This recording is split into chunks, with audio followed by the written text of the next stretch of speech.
and today to Ras Lanuf suggests that the opposition is in fact not only consolidating in the east, but moving westward, close to Sirte and to Tripoli. I think Gaddafi does not want to lose control over Tripoli, and he wants to extend the range of geography that he controls around Tripoli. So hence AlJazeera and some of the other neighboring towns, like we heard AlJazeera yesterday and a number of others. I mean, are we seeing any sort of robust strategy emerge here from Gaddafi's forces? Because they seem to be kind of doing hit-and-run tactics. But are you assessing any kind of strategy at all?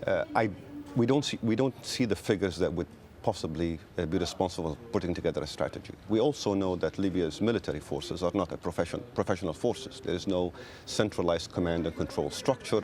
They don't operate in the way that most other armies do. So a guerrilla war tactics, hit and run, counter-offensives, all the instruments at their deployment on an ad hoc, sometimes arbitrary basis is what is likely to happen. We also heard yesterday, and I think we're seeing some of it today, from Gaddafi's son, that there will be surprises in the next couple of days. Perhaps the attack on Zawiya, some of the other helicopter attacks that were reported today suggest that at least the regime is trying to send a message that it's trying to reassert control. It might in fact inflict pain, but that may not change the facts on the ground. Yeah, I mean, you talk about the helicopter attacks. I mean, obviously, one big military strategy is anybody who controls the air will most likely control events on the ground. Is that sort of what we're seeing as well? To some extent, we have to take into account the fact that Libya's air force is not fully modernized, it's not fully capable, it's had major defections at the high and low ranks. That means that only small-scale helicopter attacks, some bombing runs would be all that we would expect from it. That could, on a city-by-city basis, help assert control or at least intimidate and create fear and confusion within the population. But I don't think that alone can change the facts on the ground. Now, Tariq, you've lived in Tripoli, but you hail from Benghazi. What are your contacts, what are your family and friends telling you in Benghazi? Because that seems to be the sort of jumping off point for the rebels. What are they telling you about what's happening there? All the indications, all the contacts, all the reports we're getting suggest that Benghazi is essentially consolidating its control over its destiny. So much so that, in fact, we're seeing the return of many Libyans in exile to Benghazi. We're seeing a flow of food and medical supplies and equipment from Egypt into Benghazi. Benghazi has, the more Benghazi is left to reassert its own control and break away from Gaddafi, the more it's likely to withstand any potential assault. So Benghazi is essentially divided now from the rest of Libya.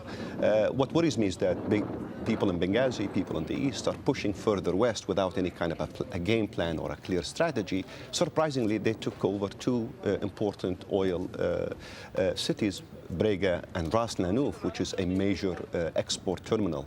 That would be an important red line for Gaddafi in the future, because any notion of a divided Libya implies a battle for the oil resources which underpin this economy. All right, Tariq, thank you very much indeed for your analysis. We'll no doubt come back to you a little bit later in the programme for some more. Let's get an update now from Tony Birtley. He joins us live from Benghazi in eastern Libya. Tony, just bring us up to speed with what's happening, what you're seeing there in Benghazi, and just update us now what's happening in the east of the country.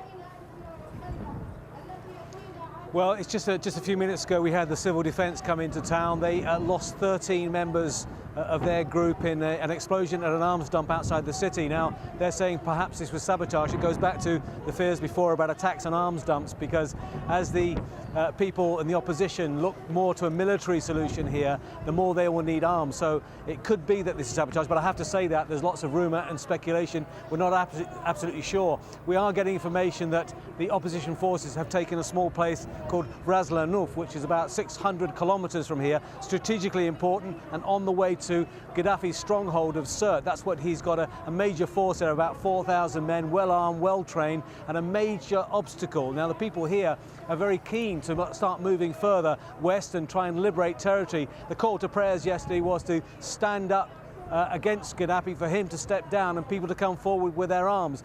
I think in the beginning they were hoping that Gaddafi would have gone peacefully, then they were hoping the international community could do something, and now I think it's turning back to them, and they believe that perhaps the military option is about the only one they have left. So they are building up, they are moving forward. Their organisation and their experience is in question because they've got weapons, but you know, they are very concerned about the attack from the air. And we saw in the first Gulf War when George Bush Sr. was the President of the United States, and he called the Kurds in the north and the Shiites in the south to rise up against Saddam. Now the fact that the Allies allowed Saddam to fly his helicopter gunships was enough to put down that rebellion quite brutally. So people are very concerned and mindful of that. So they need to look at this situation very carefully, because if they get a mass of troops, and we've seen personally in the last few days that you get a mass of people and they can be bombed. That happened twice, once to us. And so it's a very edgy time now. I think we're in a situation where we're not sure where we're going. The momentum seems to have slowed. The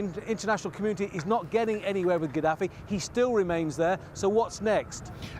Tony, all the military experts tell us, of course, that unless either side seizes the military initiative, this thing could boil down into a standoff that could last for some time yet. Yeah, it's got that kind of feel to it, and I remember from the early days of the war in the former Yugoslavia, exactly the same sort of ingredients, if you like. A lot of disorganisation, a lot of confusion, a lot of people who were inexperienced, badly trained and badly equipped, and it's got that hallmark here. But there's a difference. There is a lot of heavy weapons around, and they're a lot in the possession of the opposition, so they do have that kind of benefit, and that sort of, they are bolstered by that. But you know, I think we're a long way away from here. It looks to be slipping away, if anything. Tony, thank you very much indeed for that. Let's bring in back Tariq Youssef, Dean at the Dubai School of Government. He's here with me in the studio just to kind of digest some of what Tony's saying. He's in Benghazi. I mean, he was talking, Tariq, there about the momentum slowing down. Is that what you're seeing? Yes, the momentum is slowing down in terms of major game-changing events. So once the East has fallen, we haven't seen the West sort of succumb to the same phenomena that emerged out of the East. That, however, does not change the important fact on the ground we just mentioned a few minutes ago, that effectively Libya now is a failed state with two divided geographies. And the cities around Tripoli beginning to reassert their own independent breakaway tendencies from Tripoli. That creates a major challenge, both militarily, humanitarian issues, but also for the world community to engage. And I suspect that part of the slowdown in the international arena is driven by the need to reassess what is actually happening, how can they provide help, how are the facts moving. But whatever gains, whatever events have taken place at a high level, strategic level in the last few weeks, I think are unchangeable at this moment. And it's only a matter of how do you react to them. Does the East move further to the West? Do more cities break away? How does Gaddafi react to this militarily, politically, and otherwise? All right, Tariq, stay with us because we'll come back to you a little bit later in the programme for more of your assessment. Now, Libya relies heavily on imports, and food distribution is becoming a serious problem. As Tim Friend now reports, Gaddafi's forces have been accused of withholding food from areas held by the opposition. Not guns or missiles, but food. And in a protracted conflict in Libya, it could determine the outcome more crucially than any conventional weapon.